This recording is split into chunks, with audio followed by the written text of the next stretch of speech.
Sometimes you feel like a shame or like a ruse, a half-cooked idea or a trick to be used. And sometimes you feel so lowly, halted and stark, waving in the wind like a flag that's torn apart. But we all walk.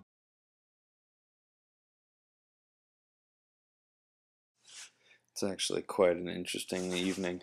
The last night, July 13th, getting ready to fall asleep on the Appalachian Trail for one last night.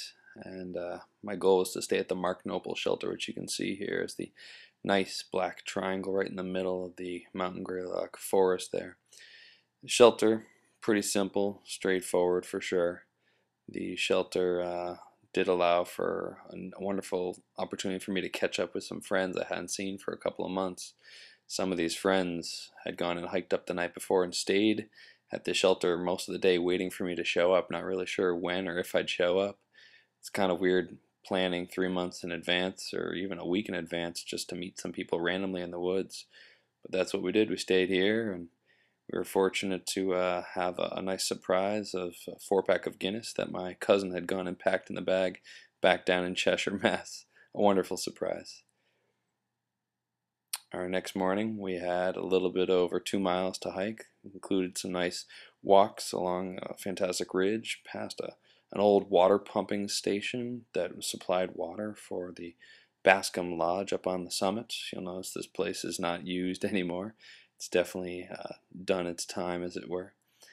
Many of the ridges had us hiking along, and some of them were open, some of them were in trees, but for the most part, great expansive views to the east and to the west. And our goal was to approach from this left side of the picture right here to those spires that you see in the middle, which is the summit of Mount Greylock. And it's right around this point that I arrived at this nice, wonderful ending point called Mount Greylock. I should point out that on approach here to the summit of Mount Greylock, it's not a very tall mountain at 3,491 feet, but it does have some pretty impressive spectacles at the top, including this bald, grassy mowed area, if you will. You'll notice this structure. It's actually a World War I memorial dedicated in 1932. Actually, you walk out of the trees, and this is basically the scene in front of you, and my girlfriend at the time had gone and planned on having a large party of friends, family, professors, extended friends, and other individuals that I might know that were in the area to meet me up here. And as I pulled out of the woods and saw this scene here, it was very surreal because I wasn't quite sure if I was ready for it to end. I had kind of already told everyone that this would be where I stopped, but still not quite sure about the experience. And as I crossed the road right in front of where these people are standing, my parents literally pulled up and barely even recognized me at the time. But as I stood by the war memorial, I was able to look back upon the valley that surrounded me and look down into this area right here, which would be North Adams proper, and just get a sense of the scope of what I had just done. Looking back on it, when I was finishing standing on the war memorial, looking over the edges here, I could almost picture Springer Mountain back in the beginning in Georgia. I thought, I swear I could see it. I swear that I could look down the southern coast of the United States and actually see where I had traveled from. And it just obviously is a perspective that I didn't really have, but that was what I kept trying to think of. You know, what was it like 3.5 months earlier? What was it like? Where was I? What could I see? And so a wonderful, very intense moment for sure coming to the close.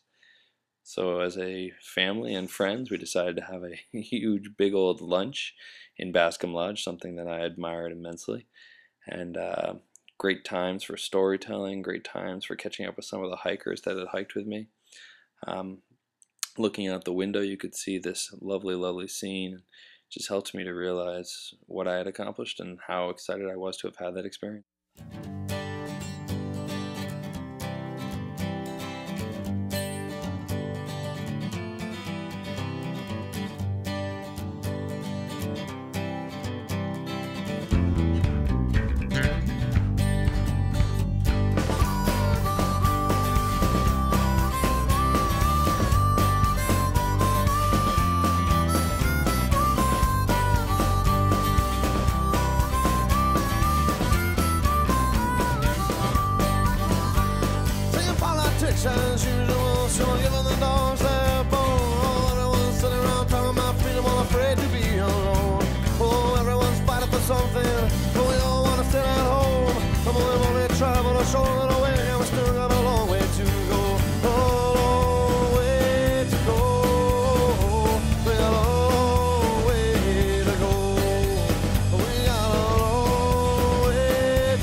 wreck, and then we take our box home. And we see pain and we start to speak, and then we turn into the drone.